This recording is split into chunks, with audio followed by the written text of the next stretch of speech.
Hoy voy a preparar un postre de chocolate muy fácil y rápido. Se hace con poquitos ingredientes y tiene una textura que está entre el flan y las natillas. Ya verás qué rico está. El sabor es delicioso y os va a gustar a toda la familia. ¡Comenzamos! Hola, un día más te doy la bienvenida a mi canal. Si es la primera vez que vienes, mi nombre es Belén y estoy en mi salsa. Lo primero que vamos a hacer es disolver la maicena en leche fría. Utilizaremos un poquito de la misma cantidad del total de leche que vamos a utilizar. No te preocupes por los ingredientes y las cantidades, porque te las dejo por escrito tanto al final del vídeo como aquí debajo en la caja de descripción para que puedas tomar nota. Como te decía, vertemos un poquito de leche fría sobre la maicena y removemos hasta que esté totalmente disuelta y sin grumos.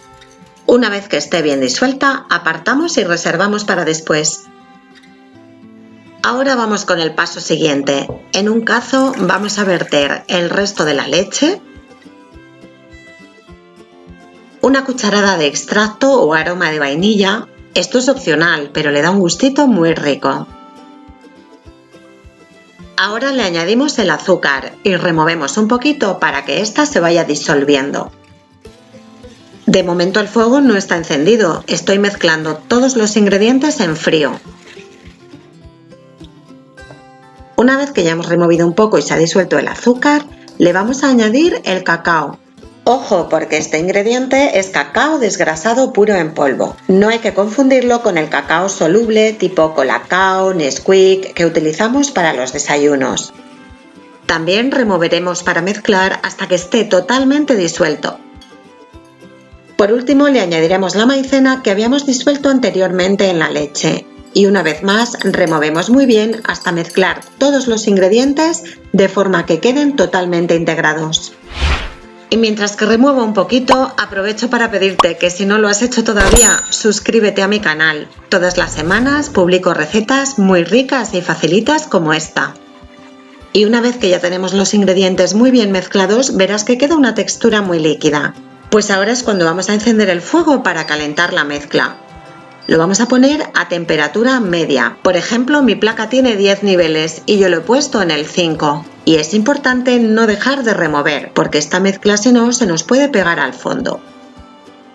Poquito a poco verás cómo va adquiriendo más espesor y más consistencia. De momento seguimos removiendo porque necesitamos que espese un poquito más. Y no te despistes porque enseguida espesa. Al cabo de un minuto como mucho ya tendrá esta textura mucho más densa. Verás que salen como burbujitas. En ese momento ya lo podemos retirar del fuego.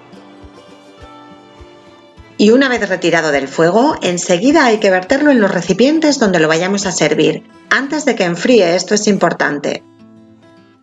Yo lo voy a servir en recipientes individuales, en estas mini cocottes, que la verdad me parecen una monada. También lo puedes hacer en vasitos, en cuencos, pero si lo prefieres también puedes verterlo en una única fuente más grande y ya desde ahí servir todas las raciones. Personalmente yo prefiero servir raciones individuales porque me parece mucho más cómodo y estéticamente me gusta más. Con la cantidad que yo he preparado me ha dado para rellenar 4 recipientes de unos 250 mililitros cada uno de capacidad. Para decorar voy a utilizar almendra cruda laminada. ¿Otras ideas de decoración? Pues puedes ponerle unos sprinkles, virutas de chocolate, almendra crocanti, lo que más te guste. Mira qué pinta más rica. Ahora lo llevaremos al frigorífico para que repose un mínimo de 3 o 4 horas y así coja un poquito más de cuerpo y consistencia. Una vez pasado el tiempo de reposo ya lo podemos sacar de la nevera. Y así es como nos tiene que quedar, una textura, como te decía al principio, entre medias entre natillas y flan. Es una textura un poquito más densa que unas natillas, pero no tan compacta como un flan. La verdad es que queda delicioso. Como ya has visto, es un postre muy fácil de preparar y te va a sacar de más de un apuro. Pruébalo, verás qué rico está. Y a continuación puedes tomar nota de los ingredientes. Espero que te haya gustado la receta. Si es así, déjame un me gusta y si no lo has hecho todavía, suscríbete a mi canal. Únete a mi grupo de Telegram y también sígueme en mis redes sociales, Facebook e Instagram. Un besito y nos vemos en la próxima receta. ¡Chao!